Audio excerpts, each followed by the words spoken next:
Living longer, living healthier, living better than ever before. Welcome to Mountain Pacific's Healthy Living for Life, a weekly series that gives you the information, education, and expert insight you need to become an active participant in today's ever-changing healthcare climate. Here now is today's program host. Each year, hundreds of thousands of adults over 60 are abused, neglected, or financially exploited, but only one victim in 14 comes forward because many are unable, embarrassed, or afraid to report they've been violated.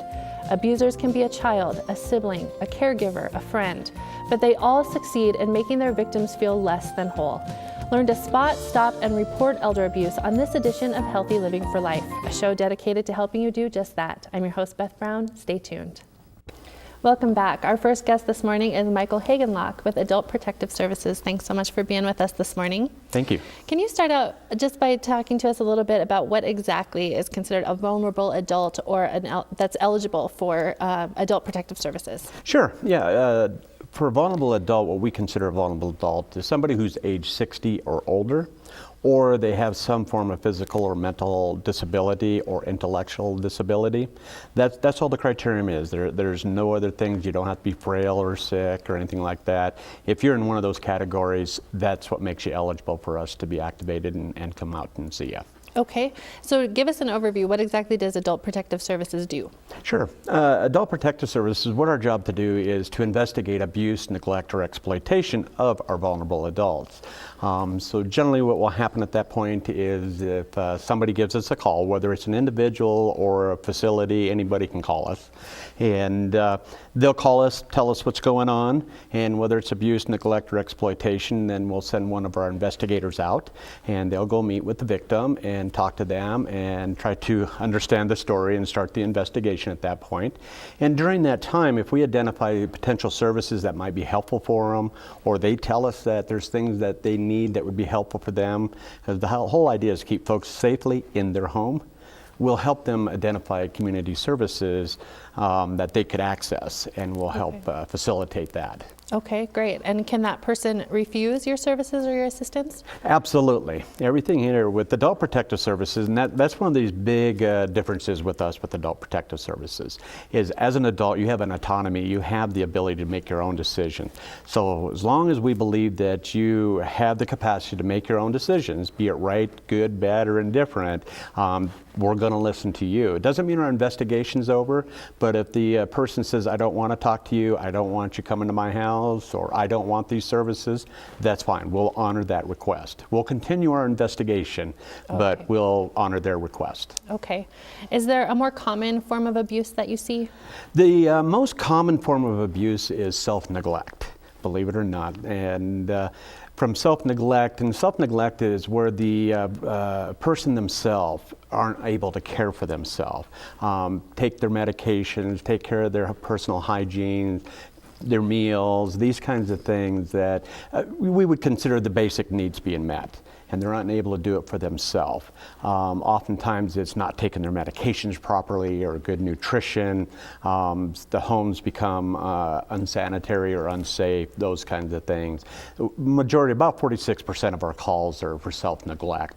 And so we'll go in and talk with them and identify their needs, and then we'll try to get community services involved to help them rectify the situation or get with a doctor or whatever their needs are to help them. That's our most common one. Okay, so when you say you get calls for self-neglect, what do you mean by that? Who's calling you for? Yeah, what we mean by that is that it could be anybody. It could be family. It could be the doctor's office himself when they came in and seen the person. It could be the neighbor across the street. Anybody that's come in contact with them. It could be the mailman. It even could be EMTs, the police officers. All of those folks, they're all mandated reporters, so they're required to call if they believe that somebody's at risk. Okay. And so that's the important part, is that it can be anybody. It's no one particular individual. And we tell everyone just to call our toll-free number out there, and that'll get one of our investigators to come out within a few days to help out. Great. Can you talk about some of the other forms of abuse that you see? Absolutely. One of the other forms of abuse, and the one that you might hear a lot about right now, is exploitation. There's a lot of different scams that are going on out there, and most of us are being told a lot about scams. Exploitation is a little different part. Exploitation isn't necessarily a scam. It's somebody that has taken advantage of the vulnerable adult financially. Okay. They've taken over their bank accounts, they've maybe taken over their home, or they're offering to do services and not providing those services but collecting the money. The one thing that most people believe is that this is a lot of stranger activity. This is family we're talking about. The majority of all of our what we call perpetrators, the person doing the act, is actually family members and taking advantage of mom or dad or the grandparents and their goodwill. They're horrendous. They're cases where they take advantage of them financially, which is devastating and which creates a lot of shame and anxiety, and therefore the vulnerable adult doesn't want to report it. And it can be devastating, and it actually causes a problem with their health. And they can end up dying sooner because of this exploitation. And then we have, of course, the others of physical abuse, where somebody is physically abusing them, or another category is what we call neglect. And that's where somebody has agreed to take care of somebody, be it caretaker, whether it's a paid caretaker or another family member, but they have made either a verbal or a paper contract that says, I will take care of you, I will help you. And when they've said that and they're going to do that, but then they fail to do it, that's what we consider neglect, because you've taken on an obligation to care for somebody. Okay. So if I suspect abuse or neglect or exploitation, anything like that is going on, where should I turn? What are my options there? Yeah, you have several options where you can turn to. And the first one, of course, is you can definitely call us on our toll-free number, which is 844-277-9300. Okay. And that'll get you in contact with somebody right away, and they'll talk to you, and they may transfer you to that community investigator, and they'll take the rest of your information. Another way is through our website, which is www.aps.mt.gov. And you can go right on there, you can find our online reporting, it can be confidential. We do not ever divulge the reporter, that's one thing we keep confidential. Okay. And so we encourage people either way to make those calls or get online, make the report to us. They don't have to have proof. All you have to do is just believe it's happening, give us a call, and we will come and we'll start working it to see if in fact if there's a problem or an issue. Okay. All right, Mike, unfortunately, that's all the time we have, so we're going to need to stop there, but thanks so much for all your information about what Adult Protective Services does. Elder abuse must be reported before it can be investigated, and it must be investigated before it can be prosecuted. Many victims are embarrassed, fearful, or unaware they can do anything to change their situation, but it can't be stopped. Coming up next, we'll talk with those who investigate physical abuse and financial exploitation. Stay with us.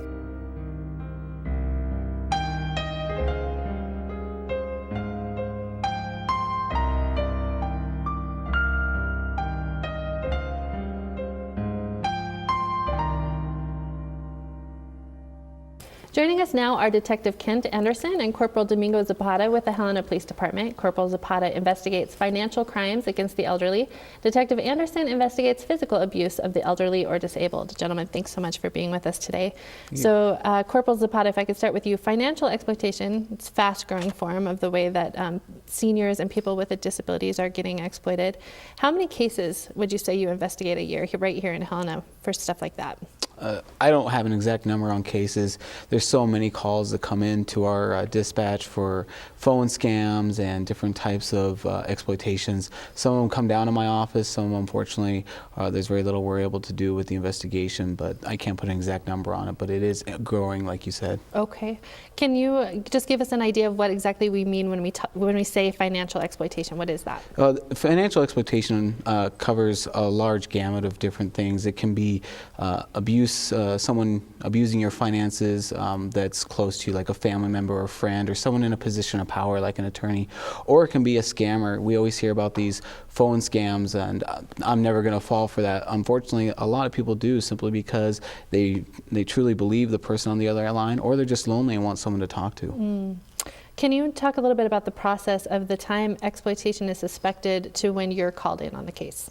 Yeah, so there's really no consistent timeline. Each case is different based on the victim. From the time I get called, the victim's usually already been in contact with the exploiter and something has already been taken, such as finances. Sometimes we're fortunate enough that they've reported to a family member, a friend, or even a bank that's recognized that this is possibly scammed and they've curbed it before it's really taken a large financial toll on the individual. So what kind of financial toll are we talking about here? What are some of the values of the cases that you've seen? So, and that varies also. Some cases, the victim can recognize the scam initially, and they're out very little, if any, loss at all. Sometimes it's a matter of hundreds of thousands of dollars in just a short few months. And there are some victims, unfortunately, that get exploited for millions of dollars. Wow. Okay. Is there a typical kind of person or a profile of a person that tends to do this kind of financial exploitation? No, there's no profile for the exploiter, and there's no profile for the victim. It can be anyone. Like I said, it can be a family member. You would never suspect that your son who's caring for you would be taking advantage by stealing your property, and you would never expect that somebody calling you saying that you won something would not necessarily be presenting himself to be truthful.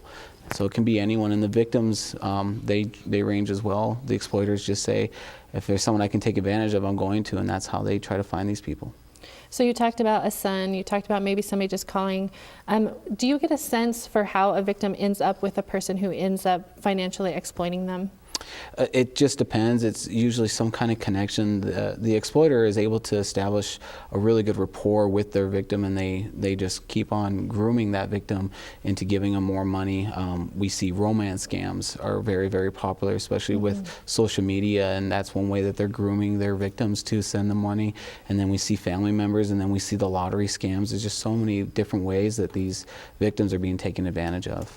Do you have any advice that you could give to folks to kind of help them prevent from being a victim of something like this? Yeah, so there's a lot of research that you can do right now. Talk with your local law enforcement agency, see if they have a officers such as myself that work specifically with these. A lot of community organizations and churches put on seminars or presentations about financial scams, and then also just be aware what's going on with the online stuff. One thing you can do for your personal assets to make sure that they're being protected, you can take pictures of your valuables. That way if they ever are stolen by a family member or friend, you can reference that to law enforcement. They're able to track it down. Perfect, thank you. So let's talk a little bit about physical abuse. Detective Anderson, is there a profile or a type of person that is usually the one who does physical abuse of the elderly or disabled? I would echo the same. There's really not a profile. Okay. Do you ever see physical abuse and financial exploitation happening at the same time? Yes, I can recall one specific that we had that started out as a financial case, and then there was some alleged sexual abuse that happened as well. There wasn't any evidence for the sexual case, and she wasn't really able to communicate, so we weren't able to move forward with that. But in the financial case, that one was able to move forward. Okay. And sometimes these situations last for a while. Do you get a sense for why somebody would allow physical abuse to continue? There's not a real answer for that. We run into that with a lot of domestic violence, and then you get into the elder abuse. There's not an answer that I could give on why somebody would stay, but it sometimes is fairly common. Okay. Are there commonalities you see from one case to another? Each one's individual, and all of them are different. So there's some things that may be the same as far as what we're looking at for statutes and things that'll work for those criminal codes. But as far as individual things, they're all different. What do you see in some of those cases where the abuse or neglect is especially severe? With those, we're looking at different crimes as far as the amount of abuse, and if it goes to the point of it reaches aggravated assault, things like that. That would be the more severe cases, but it can be a simple, just a simple assault as well. And then can someone actually die from that kind of abuse, and if so, what happens then? Yes, what we're looking at then is a homicide. In that case, if there's a fatality and that's the reason of a cause. Okay, and then what happens to the suspect or the person that was doing the abusing at that point? So a case like that, if we had enough to determine there was enough probable cause for a deliberate homicide, that person would be charged with that crime, and ultimately they'd be looking at probably a life sentence in prison. Okay, and so let's back it up. If it isn't something that results in death, what happens to a suspect in that case? So if there's enough that we can charge on and prove that abuse, then we're looking at a couple instances where if it's an intimate partner or family member, In the state of Montana, that falls under partner family member assault.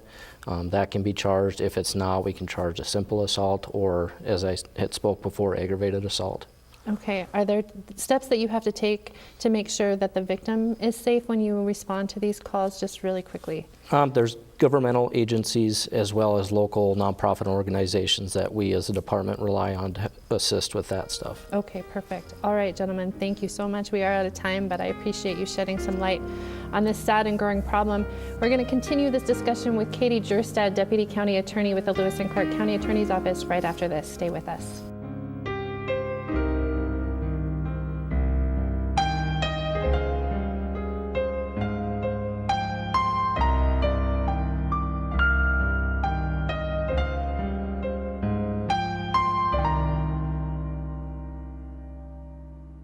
Joining us now is Katie Gjerstad, Deputy County Attorney who prosecutes individuals charged with exploitation. Katie, thanks so much for being with us today. Thank you for having me. Can you start by just telling us about how many of these cases do you prosecute a year?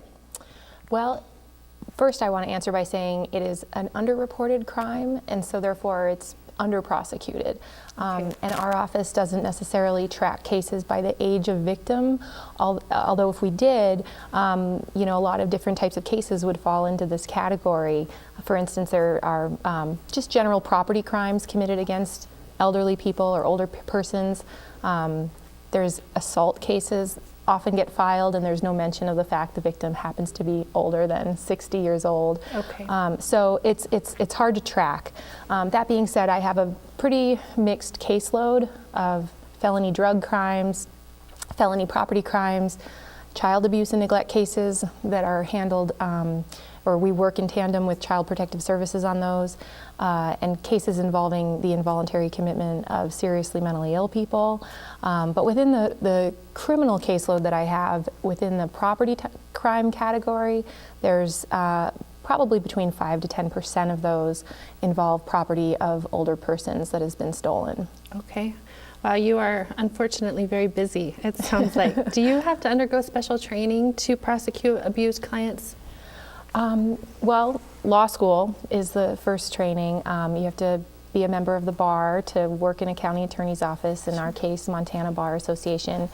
I think it's not necessarily required, but it's highly, highly recommended that prosecutors obtain as much training as possible in the specialty areas. So for instance, there are specialty trainings for elder abuse. There's one taking place right now in New Orleans, which I'm unfortunately missing, but there have been trainings provided to through the Montana County Attorneys Association.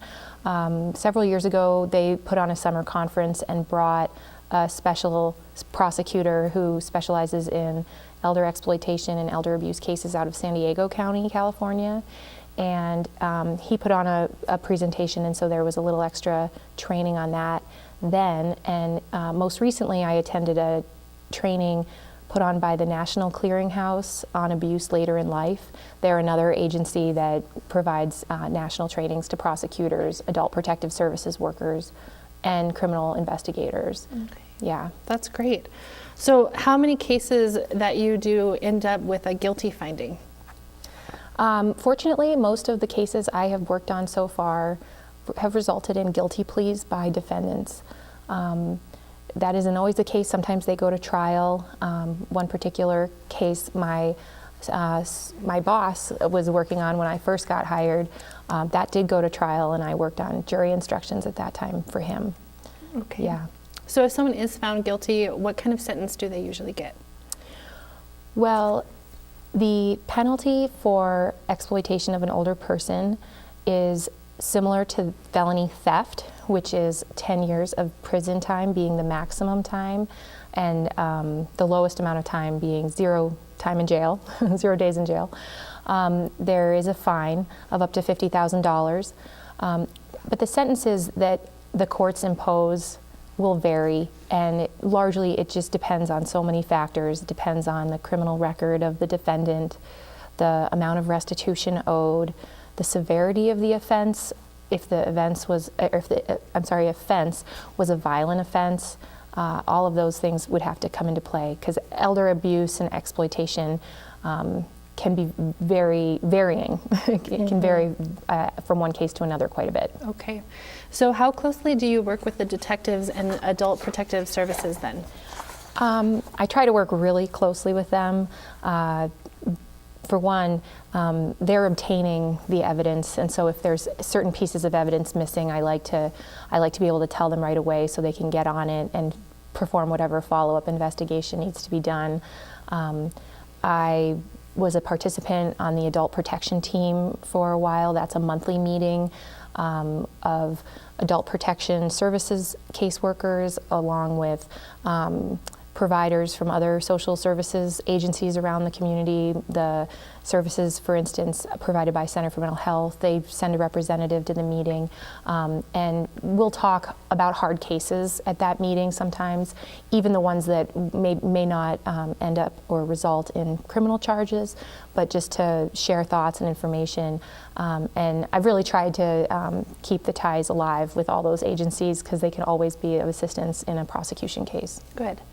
Does the type or profile of a person who physically or mentally abuses somebody differ from someone who does financial exploitation? You know, I haven't necessarily had enough experience to answer that question, I don't think, but I know Paul Greenwood, the prosecutor who is from San Diego County, who goes around the country presenting on this topic. He has, certain profiles of offenders that he refers to. In my experience, I'd say there's, 4 different types of offenders that I've seen. There's the caregiver or caretaker who exceeds or takes advantage of their access to somebody's wallet. There's the controlling spouse. There's a family member who has a gambling problem or maybe a drug problem, and so they use grandma or grandpa to, assist in that addiction. And there are those cases of con artists who close in on someone who's maybe isolated or lonely and takes advantage of that. And those profiles may overlap in a certain case. One defendant may actually fit into a couple of those categories. But once somebody is accustomed to having access to somebody's funds, if that access is threatened somehow, I think they have the potential to become a violent or abusive person. Okay. We're actually about out of time, but really quickly, can you just talk about if a person is found guilty, what happens to the victim? It's a really good question. I think a lot of victims are nervous of that. What will happen to me if the only person that I have supporting me, who's also my abuser, goes to jail? I think if the case were mine, I would try to connect that victim with an advocate who could assist in things like ensuring safe housing or making sure that the victim files paperwork so that they can stay in their house and the perpetrator cannot come near it. Those types of things. Okay. Yeah. Great. Thank you. Unfortunately, we are out of time, but I really appreciate your time and expertise today. Thanks for being with us. Thanks to all my guests today, and until next week, stay fit, stay well, and stay healthy with Healthy Living for Life.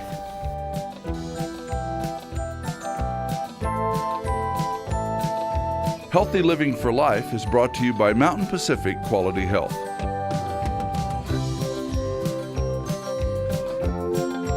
We'd love to hear from you. If you have suggestions for future programs, visit our website at mpqhf.org or call us at 406-443-4020. You can also catch us on YouTube by visiting our website and clicking on the YouTube icon.